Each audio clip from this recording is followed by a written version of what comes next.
We got KFBK on the line. Okay. Kendall, is that you? Hi, CJ. Hey, Kendall. How's the connection? It sounds really good. General Haynes is on the line waiting, so I'm just going to wait for y'all's introduction. How do you want to start this off? Well, we're just finishing up the news right now, and then he was going to, start off right with you guys. Okay, so you can talk to us first, and then we're going to introduce General Haynes, or he's going to? How about you do it? Okay. Perfect. Okay, no problem. Well, we're just going to listen in on you guys. Happy Veterans Day, and we get ready to kick off the Bruce Mayman program. We'll do that right now on Newstalk 1530 KFBK. On air, online, and on demand. Sacramento's only local talk at night, The Bruce Mayman Show, on Newstalk 1530 and KFBK.com. Here's Bruce Mayman. Good evening. Welcome to hour number one of the Bruce Mayman program for a Tuesday. It is Veterans Day, the 11th of November, and, of course, if I have to tell you what this day is all about, this is the day on which we reflect upon the sacrifice and service of our men and women in uniform. Memorial Day is the day in which we honor those who died in that cause. We are now 90 years since Armistice Day, which it is still called in Europe, incidentally. We didn't start calling it Veterans Day here until after President Eisenhower suggested that in 1954. He, of course, the former Allied commander of a war no one thought would be fought because they thought the first war would be the war to end all wars. And, of course, Eisenhower was the Allied commander in the Second World War.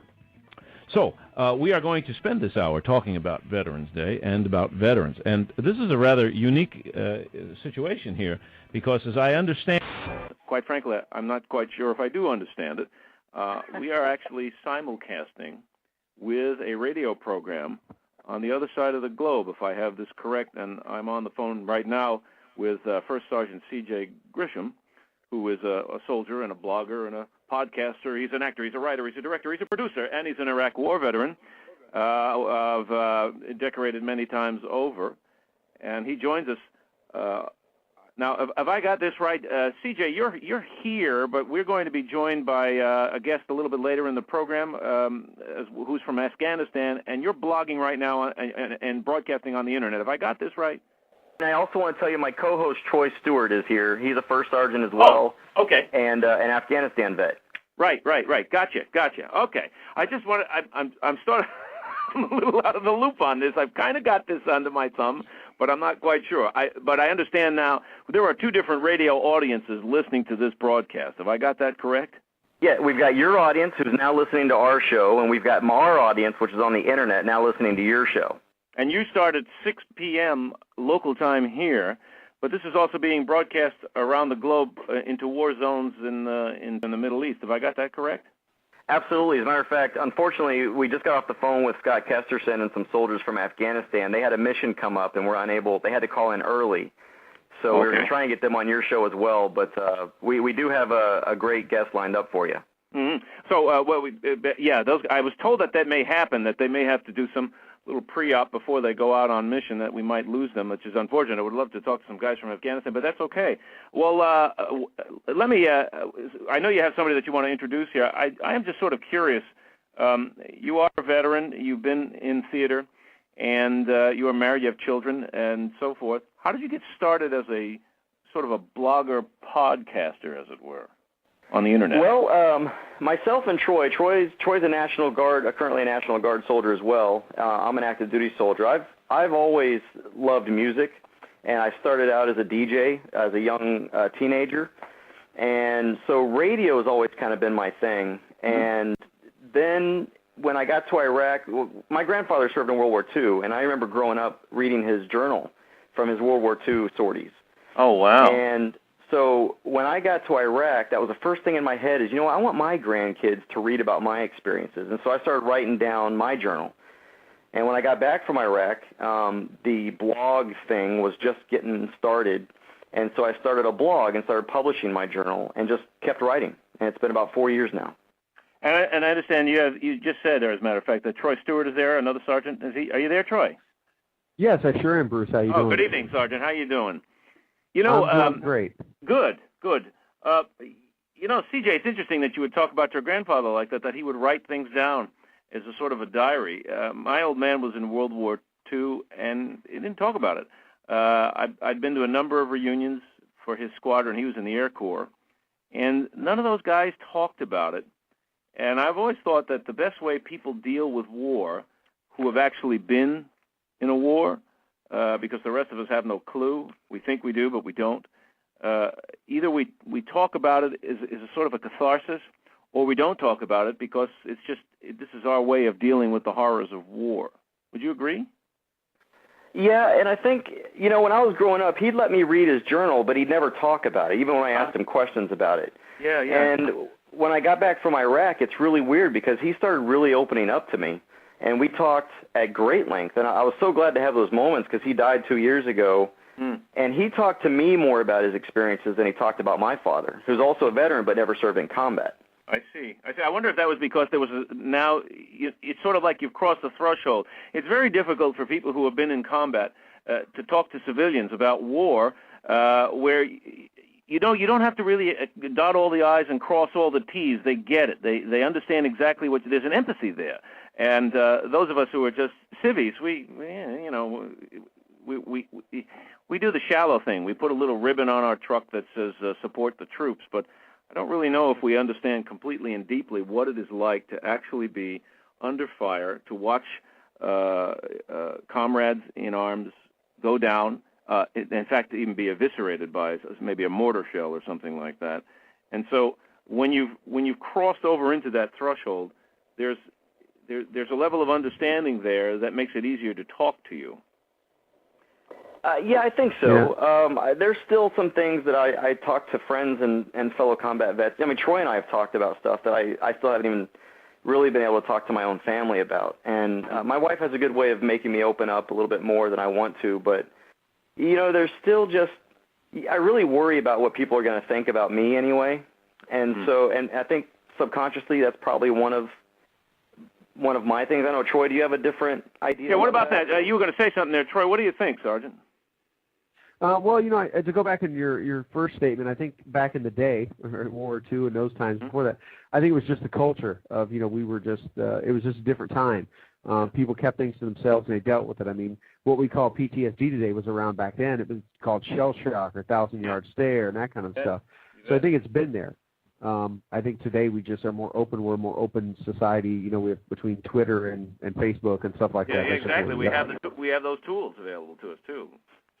But it's interesting you talk about the connection because my father was a 22-year Green Beret, served in Vietnam, multiple tours, and we did not get close till right before I graduated high school, about the time I enlisted in the Army. And then, I wouldn't say close, but that's when we really started talking about the military and things like that. And, in fact, my own son is in Afghanistan right now. I just came back from Afghanistan last year. He's serving there right now, and when he came home on his mid-tour leave, we just had some great conversations, and they were, full of, probably some explicitives and acronyms and things like that. But we have always been close, but we synced on a totally different level when he was home on his mid-tour leave from Afghanistan. Interesting. Yeah, I would imagine so. I mean, there are things that happen in war that no one can understand unless they've been there, and once you have understood, there are a lot of things that can be left unsaid because you know what can be said if you were to really say them. Does that make sense, what I just said there? Mm-hmm. I think so. I understood it. And Bruce, if I could, I think this would be a perfect opportunity to bring in General Haynes. Yeah, I know. We're going to get guests throughout the evening, and I've got a schedule here from Dave Genet, who is here locally with PatriotWatch.com. And it says here at 7:15 we're going to be talking to Major General Haynes, and I would like to have, rather than have me do the honor, because I don't have any brass on my epaulets and I don't have any stripes on my sleeves, so why don't I leave that to you guys to do that? It's only fitting. Go ahead. All right. Well, Major General Haynes, he recently wrote a book called Lions of Iwo Jima. He is the highest-ranking surviving member of Marine Combat Team 28. That's the same team that rose the American flag on Mount Suribachi on Iwo Jima. At the time, he was a captain. And I think we've got General Haynes on the line right now. Sir, how are you doing tonight? Wait, you know what? We just lost him. Did we have him there? And I think are you I'm there? on. Oh, there you are. General, good evening. Hey, how do you do, sir? I'm on. Good. I've been listening to your program. It's a great one. Well, thank you very much. If I can just lead off a minute. Yeah. I have been listening to all of the folks who've been talking, and I can't help but think of two things. One, the purpose I had in writing this book, but more importantly, that all of us who survived Iwo made a pact that we would live lives of honor, meaning in honor of the men we left behind. And as you look back on what happened to the people who lived through Iwo, and then the lives they lived in honor of their fellow Marines and sailors who fell, listen to this for a second. One of us became president of the World Bank. One became the minority leader in the House of Representatives. Two became Superior Court judges in the state of California. 6, and this has to be a Guinness Book of Records record, 6 became generals in the Corps. And I must say that I think to a man, we have really tried to honor our buddies whom we left there. And if by chance you go in the great cathedral in Washington, D.C., and go to the Little War Memorial Chapel, you'll find that there are 2 oaken railings that guard the entrance to that chapel, and on them is carved to the 600 officers and men of the 28th Marines Reinforced who lost their lives in the battle for Mount Suribachi and the seizure of Iwo Jima in 1945. So, you know, the being a veteran of that particular battle has been a matter of honor. And I never talked a lot about it. I finally wrote this book, and I'll tell you why we wrote it. The final paragraph says, "The Lions of Iwo Jima was written in large measure as a call to contemporary and future generations to remember a terrible battle fought at a crucial time in history, to remember the cruel demands and sacrifices that war requires of men, and finally, this book is a call to remember the men of Iwo Jima, living and dead, by name." So that's sort of the way I feel about it, and that was the real reason for our writing the book. We are talking with 3 guests here at once through the miracle of technology. It's rather fascinating. I have no idea how this is being done, but I know that our producer, Kendall Toby, is working this. First Sergeant C.J. Grisham, First Sergeant Troy Stewart, both veterans in the field in current operations, as a matter of fact, Afghanistan and Iraq, and Major General Fred Haynes, retired, who was a commander of units and a member of Combat Team 28. That's the unit that raised the flag at Mount Suribachi in Iwo Jima. I have a question for you, General. In the last 10 years or so, we've seen several war films that are far different from anything that John Wayne or Audie Murphy ever did. And I think the intent of the directors in each case was to honor the men who fought in these campaigns. And I'm wondering, I remember taking, when I was at another radio station, we sold some veterans of beachheads in Europe to go see Saving Private Ryan. Right. And since then, we've had, from 2 different perspectives, 2 Clint Eastwood films. It's a rather remarkable achievement from the Japanese side as well as the American side. I wonder if you've had a chance to see any of these films, and whether or not you have any thoughts about them, particularly the Letters from Iwo Jima, the 2 films by Clint Eastwood about the battle on Iwo Jima. Well, the answer to that is yes. I wrote reviews of both of them. They were both good films, and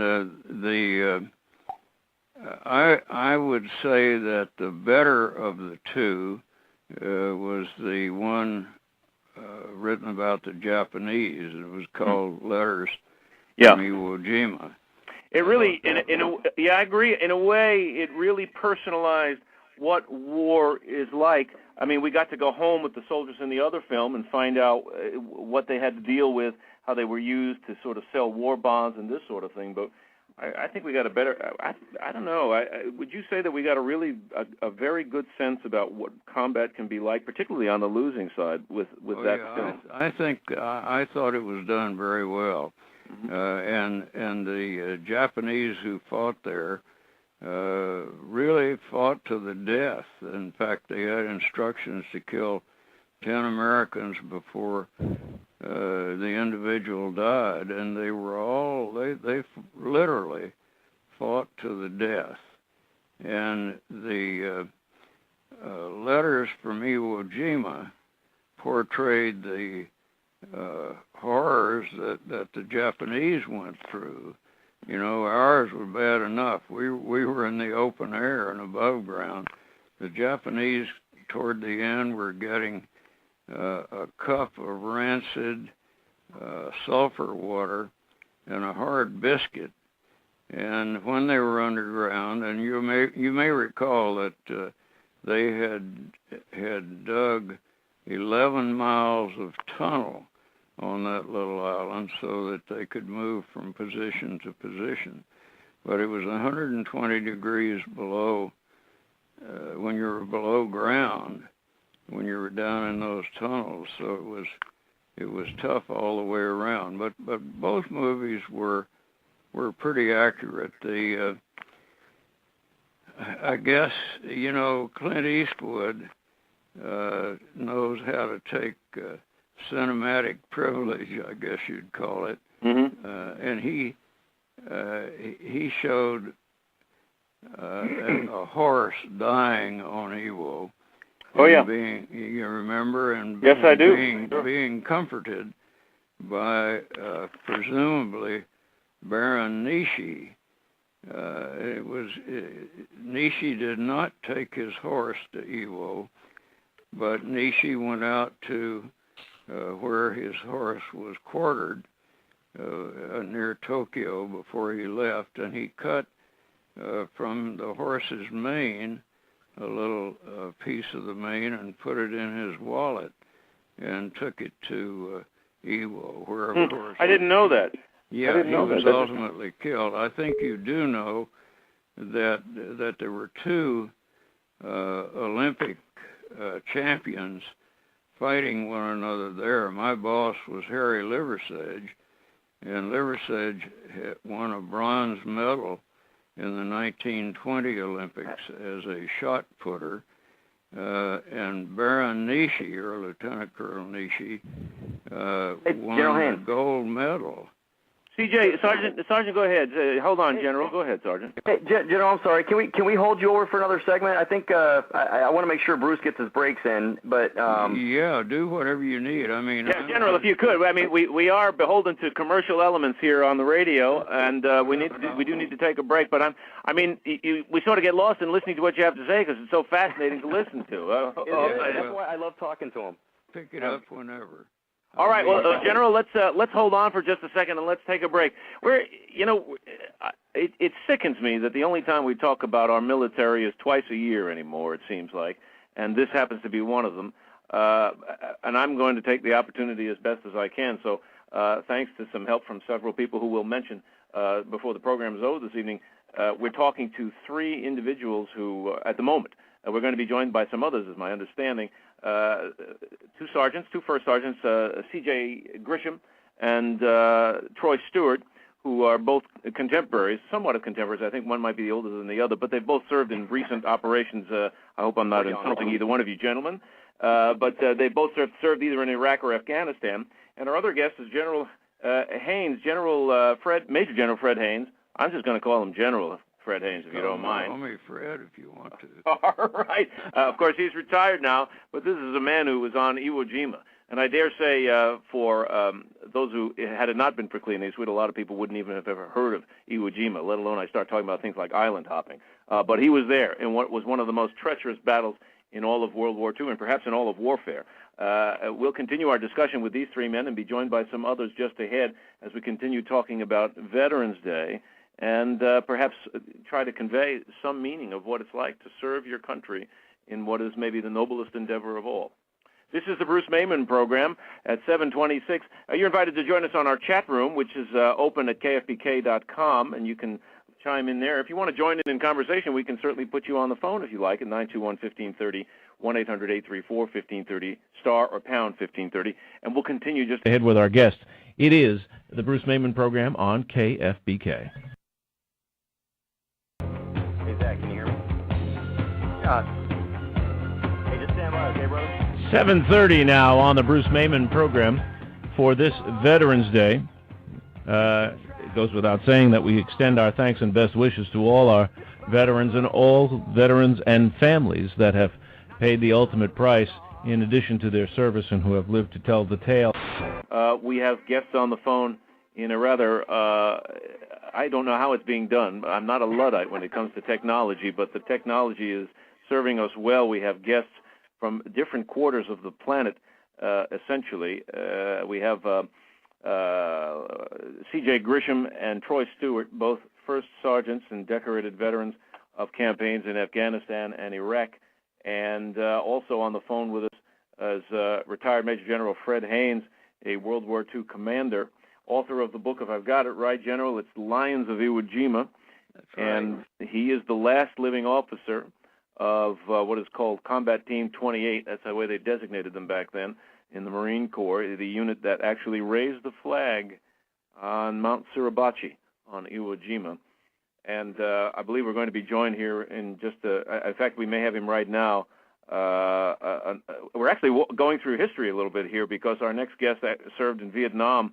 His name is Paul Buca, who served, I guess, what have I got here? It says here the 3rd Battalion, 187th Infantry, 3rd Brigade, 101st Airborne Division, led a recon patrol that encountered strong resistance. And, well, these guys don't like to hear these kinds of things. It sort of embarrasses them. I mean, they served, and that's already an honor in itself. Paul, are you with us, sir? Okay, so he hasn't joined us. Are you there, Paul? Hey, Bruce, no, he's not on yet. We do have Zach on, but Paul hasn't dialed in yet. Oh, we have Zach here. Okay, because I was told that Zach was going to be with us at 7:45. And by the way, what we're also doing here is we're simulcasting. We not only have our program here in Sacramento, but CJ is a broadcaster himself, and he broadcasts on the Internet. And so this is being heard around the world, which is actually kind of a neat thing. And I think since we're talking about soldiers that have served their country honorably, that's appropriate. So Zach Johnson is okay. This is a different campaign. He's a veteran of Operation Iraqi Freedom, and he actually writes music too. So I understand we'll get to be playing some of the music that he's written, and he joins us from wherever he's at right now. Zach, are you there? Yeah, I'm here. How you doing? Good. Where are you at right now? I'm stage number at Fort Campbell, Kentucky. Oh, okay. Very good. Beautiful part of the country. Hey, so welcome to the program. Here's what you got now, Bruce. You got you in California, you got me in Alabama, you got Troy in New York, you got General Haynes in New Jersey, and now you got Kentucky. Well, you know what? If we get to how many electoral votes is that? Not enough, apparently. I think we made it. We're in. It's not enough, apparently. But I think it's a fair representation of our armed forces here. We are talking Veterans Day, and it's fascinating to listen to General Haynes, who's going to stay with us a little bit. We're at the bottom of the hour. We're supposed to do news, so this is all kind of going to be a kind of a discombobulated hour. But we're going to talk a little bit with Zach and more with General Haynes, who was in World War II on Mount Suribachi, leading soldiers who were on Mount Suribachi, and of course our host C.J. Grisham, who is broadcasting on his own station, which is on the internet, and Troy Stewart as well, who is another veteran. As I say, we're talking Veterans Day here, and if you haven't done so, you ought to tip your hat to a veteran. And you shouldn't wait until Veterans Day to do it, by the way. But we'll talk a little bit more just ahead. If you'd like to join us in the chat room, it's available at KFBK.com. You can do it on the telephone as well. That would be 921-1530, 1-800-834-1530, star or pound 1530. And we'll continue with our guests just ahead. It is KFBK.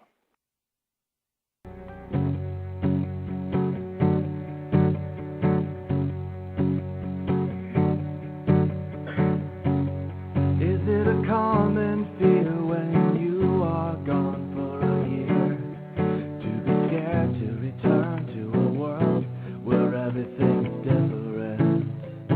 That sounds good. I'm in a private cell, my own little slice of hell. Every day is the same, and life is passing me by. What you ought to know is, I'm starting to grow this urge to converse with an American lifestyle where you are by my side. Are you gonna wait for me, darling girl? You are the only constant in my world.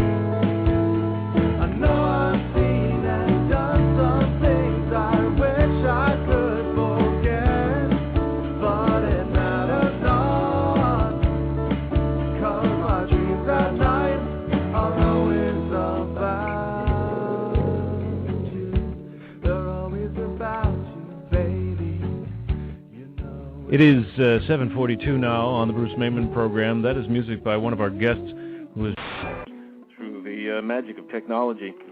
Zach Johnson is a veteran of Operation Iraqi Freedom. He wrote that song. He's performing that song, and we've been pleased to receive an MP3 to play it. It's called Darling Girl. So we actually have some artists here in the studio. We have a broadcaster. That would be C.J. Grisham, who is broadcasting from his own studio at home. I believe it was New Jersey. Oh, Kentucky. Oh, no, he's in the South. I think you're in Kentucky. Well, wherever he is, he's got his own internet radio program that is being broadcast all around the world right now. Zach Sutherland, of course, is Zach Johnson, rather, is of course the musician here of the group. We're also pleased and deeply honored to be able to talk to retired Major General Fred Haynes, who was a commander of divisions in regimental combat teams on Mount Suribachi, or rather on Iwo Jima, and was part of the unit that actually raised the flag on Mount Suribachi. And the only uncouth character who has no artistic expertise whatsoever is First Sergeant Troy Stewart, who just so happened to be a soldier that fought in theater, as well as his three comrades. And we welcome them all back to our program this evening. Troy, unless you have some hidden talent that we're not aware of, please correct me. Oh, I do, but we'll just leave it as being a soldier and being a blogger. By the way, I'm remiss. I should have mentioned when I mentioned Fred Haynes, Major General. He's written a book about his experiences in the war, and particularly in Iwo Jima. And the book is called Lions of Iwo Jima. And it's fascinating to listen to him. I want to get right back to him. But first I wanted to ask Zach Johnson about his music. And is this something that you were always interested in, Zach? Or how did this come about? Yeah. Actually, music has been something that's been a part of my life since right around like 7th grade. You know, it wasn't really something I chose, but my parents kind of like pushed me into joining the band because they had a trumpet sitting around. So my brother, who was 9 years older than me, had like joined the band back. Your parents had a band? Oh no, they pushed me into joining the band. Oh, okay. I was going to say that would have been quite an interesting family there if the parents had the band and they're recruiting the kids to play in it. Yeah, so, that's a little too partridge family for me. And I take it you did a fair amount of music is a catharsis all its own too. You can kind of get lost in just playing an instrument. I assume you have a portable instrument. You're not carrying around a tuba or a keyboard or something like that. But you know, you can sort of play in the downtime to just pass the time, because a lot of what the military is often about in the field is you kind of hurry up and wait, and then you have that 20 minutes where there's some sort of action that takes place. Or it could be longer. And then you have the downtime again, and so maybe that's one way to pass the time. Tell me a little bit about that song that you wrote, Darling Girl. It was a song written from the point of view of a deployed soldier, because, you know, if you're gone for 12 to 15 months deployed, you know, it's such a long time, and especially in the lives of young people. Especially saying, like, you know, is my girlfriend, is my boyfriend, you know, going to be there for me when I come home? What about, you know, this is interesting because we're talking to different generations here. Major General Fred Haynes, who must be somewhere, I didn't ask, it would be, I think, impolite to ask, but somewhere getting on in years, and as a veteran of World War II, this is a different time. Major General, I'm wondering, what about that? It seems like we hear a lot of stress today among our soldiers. They're away. Sometimes it results in an unfortunate circumstance when the soldier comes home, or even while the soldier is still in the field. but I never got that sense about World War II veterans, and some people actually got married before they were shipped out as some sort of a way of commitment, or maybe it's some sort of a small way of them saying, don't worry, I'm going to be back because now we're married, I got to come back, that kind of a thing. And you didn't, I don't know if you ever heard about that sort of a thing that is being expressed in the song back in your day. Was that sort of stressed there as well in marital relationships and personal relationships with the soldiers? Well, many of us were married. Virtually all of the officers in the Marine Corps, for example, were college graduates. And let's take my own case. I was a college graduate. I was married and had 3 children by the time I went to Iwo. I guess you'd say that we wanted to live as much of life as we could before we went into battle. And although I didn't realize that Iwo would be as severe as it was, nevertheless,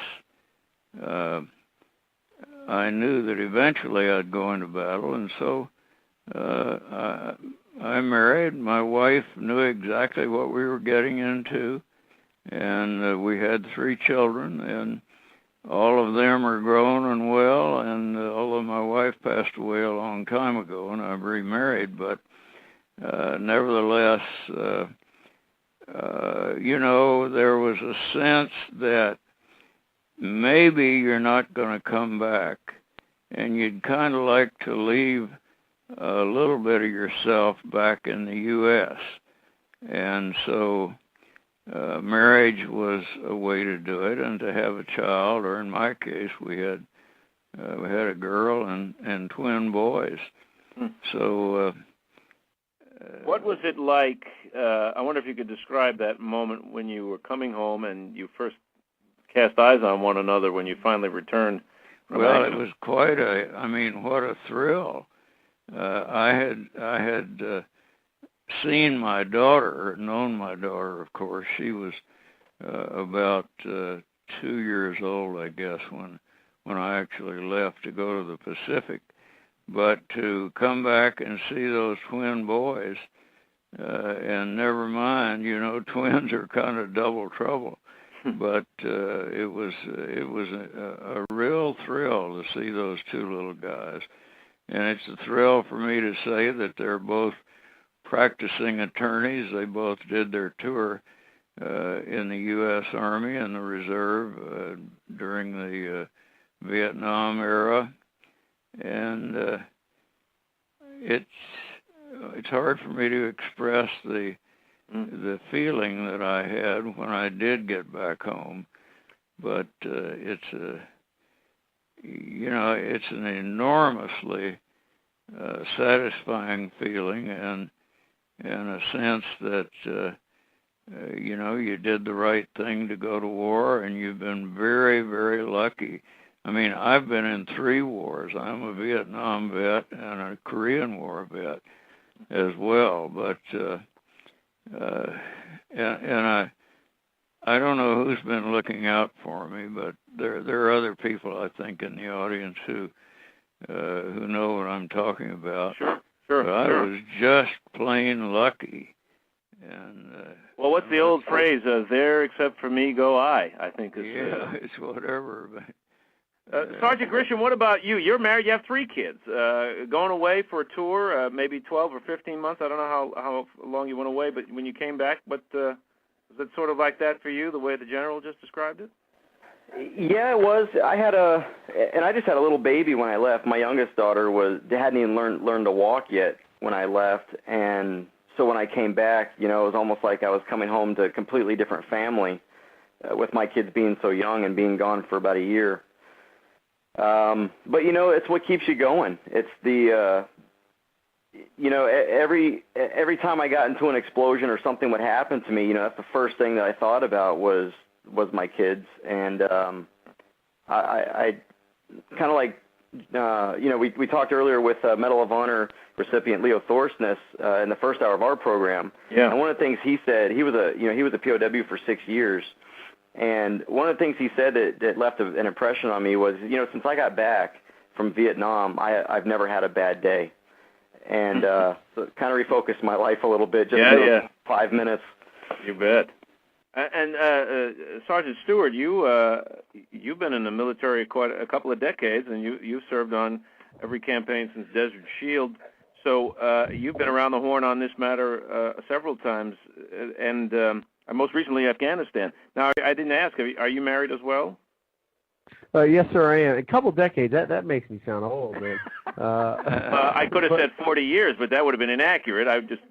21 years is what it says here. But look, if you go to war, it has a way of aging you beyond those years. And so you and I don't mean that necessarily physically, but you mature in a hurry when you're under fire. That's for sure. What was that like for you coming back on different campaigns? I mean, was it old hat by the time you got back from Afghanistan? It definitely, go back, it does age it. We usually say when you're gone for a year, you age 5. I was in Desert Shield, Desert Storm, and did about 10 years of my career active. Afghanistan was a completely different battle. Afghanistan or Desert Storm was what we call a linear battle. They're on that side, we're on this side.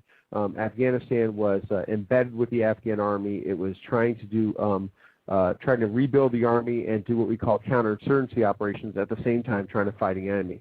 So you could go from one moment talking to an elder about building a well or a school, and 20 minutes later outside shooting at someone while they're shooting at you. Yeah, it is a combination. There's that. It's more of a layered and a lateral thing. You're not just moving linearly, as in forward and advancing against a common enemy, which is on its own front. There's a lot more going on in war today than what we would envision it, let's say 60 years ago.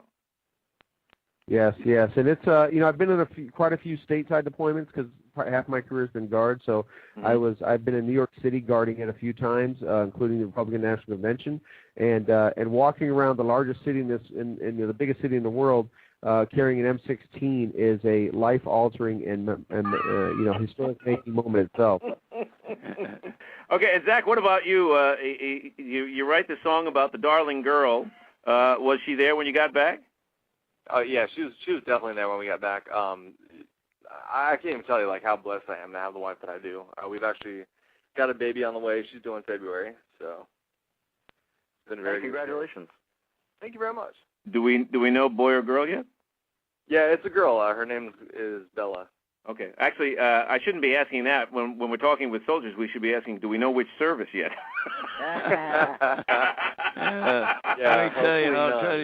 I'll tell you guys a kind of an interesting, funny story.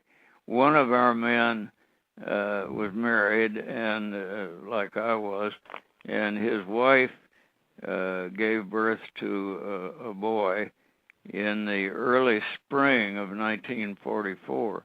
He was on liberty in Los Angeles about that same time, and the Los Angeles Zoo had an excess number of lion cubs, and he went over to the zoo and bought a cub for $25, and his idea was to take it home and it would be a gift to his son. His wife took a jaundiced view of it and wouldn't go along with the show, so he brought the lion to our camp down at Camp Pendleton. No. And we asked the boss, Colonel Liversedge, if we could keep him as a mascot, and he said, hell yes, go ahead. So we had a lion, a real honest-to-God African lion as a mascot. Holy moly. We were able to take him, we conned the Navy into letting us take him to our training ground overseas. You had him on a boat as well? Yeah, they let us take him. Listen, the guy... I'll bet the cookie had a great time with that. What am I going to make for a life? He was a terrific guy. He actually, we never had him in a cage. He was friendly. He loved to get on the hood of a Jeep and ride over to these little parades that we would have, and he'd out-howl the band. Oh, how he funny. was really a kick. Hey, you need and to our military cares about soldiers having dogs. Yeah. we loved the line. How about that? That's fascinating. What ended up happening to that guy? Well, he got distemper and had to be euthanized finally, which was too bad. But well, this is what happens when you get him in touch with. If you get him in touch with one of the fly boys, that's the problem. You got to keep him with the Marines and the sailors. Then you're okay. You're right. That's probably what happened. Well, gentlemen, we are out of time here, and I'm just pleased. I have an email here from one gentleman who says, thank you for the tribute to all these veterans and an extended thank you for your service to the brothers in uniform there in the studio. John Carlton, United States Air Force, retired. He lives here in Citrus Heights. I shouldn't have spoken so soon about the flyboys. Sorry about that, John. But, gentlemen, really, it's been just a treat for me and fascinating to talk to all of you. I appreciate it very much. First Sergeant C.J. Grisham, First Sergeant Troy Stewart, and Zach Johnson, and also Major General Fred Haynes from three campaigns, starting with World War II. Gentlemen, thank you all so much. It's been an honor to me to be with you. Thank you. Well, no, it's been an honor for me, General. Okay. Thank you, John. I appreciate it. We're honored. You bet. Really, okay. I think I get a little more just because you outrank me. I appreciate it, gentlemen. Thank you so much. We'll take a break here and we'll return in our next hour with News Talk. Fascinating. That's just fascinating. Just a reminder, okay, that you really ought to be thinking about the honor that these gentlemen and women deserve from us, and the great debt that they have paid, that we owe to them for the sacrifice and the service of men like this and others who have fought and still fight in uniform today. We owe them a great debt, to be sure. This is the Bruce Mayman program. That's hour number 1. Hour number 2 just ahead on KFBK, Sacramento. Hello, are we there? Yes, we are, Bruce. CJ, wow, that was a lot of fun. Bruce, that was great. That turned out much better than I worried about. But, you know, Dave told me, he says, you're going to be fine. You always do great. You worry too much. But that general, boy, oh boy, that guy, what great stories that guy must have, you know? That's the third time I've had him on my show, and I tell you, I could talk to him literally for hours if I had to. Oh, yeah. Yeah, oh, absolutely. I mean, just the fact that he was in a hellish operation. I mean, geez, Iwo Jima. To get out of that one alive, you really had to have angels on your shoulders. You know what I'm saying? You really got to check out his book. It's an easy read. It's a great book. It's not about doctrine. It's about the people. Yeah. Well, and you know, ultimately, that's what it's very interesting. I used to watch my old man with his soldiers, the guys in his squadron, and to just watch them together in the reunions is really fascinating because these guys, you could just tell there was a bond there that it transgressed everything else. It was just, I can't explain it, and I don't think I need to somebody like you or any of the other guys that were on. That's just kind of remarkable to just sit and you sort of sit in the peanut gallery and watch these guys, and you read some of the articles that were written about them in their hometown papers, and you look at some of the artifacts that they brought back with them or the medals that they received and so on and so forth. Really, it's just nice to be around that kind of a thing, and we forget that, and I get so irritated when I see those support the troops things. It's just kind of like, you know, boy, talk about a token nod. I wonder if even people give a damn when they just put those on. All of a sudden they think they're a patriot. You know, there's a lot more to it than that. Yeah, you're right. Go ahead, Troy. No, I just wanted to say, hey Bruce, it was truly an honor to be part of this. We have a chat room as part of our show. People are talking, and they are just. I think this show was phenomenal. It's better than any of us could have expected.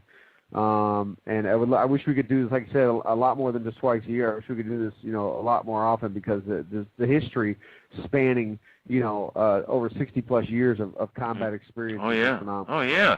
I mean, just the idea of having a general, not just a general in World War II, but in that campaign. Holy moly! I mean, could you just imagine? I can't imagine what that must have been like. And I've never been in combat. I've been shot. I know what it's like to be in gunfire, but not like any of you guys. And it's just remarkable to just sit, like I was telling CJ, it's just, you know, you sit in the audience kind of and just watch guys talk about this kind of stuff. It's always been fascinating to me to talk to these guys, and he's a piece of history, as you guys are, you know? Absolutely. It's such an honor to be able to talk to guys like that, and you know, the Vietnam vets and all the guys that came before us. As soldiers, you know, it's almost like, you know, learning from your elder, you know, your father, learning how to brush your teeth and shave. Yeah. Being able to talk to a you know, a soldier from a previous campaign is it's just an honor for us as well. So I mean, I was just as starstruck as you were. I'd rather meet with General Haynes than, you know, Jim Carrey. Oh, by far. I don't think I could stand Jim Carrey for more than 5 minutes, quite frankly. Well, you know what? I'll talk to Dave about it, and we may have to do this again. This was a heck of a lot of fun. I really appreciate it. Thanks, guys. Hey, Bruce, we appreciate it. Thanks a lot. Thank you, bet. Bruce. CJ, thank you, Troy. Thank you, guys. Take care of yourself. Okay, bye-bye.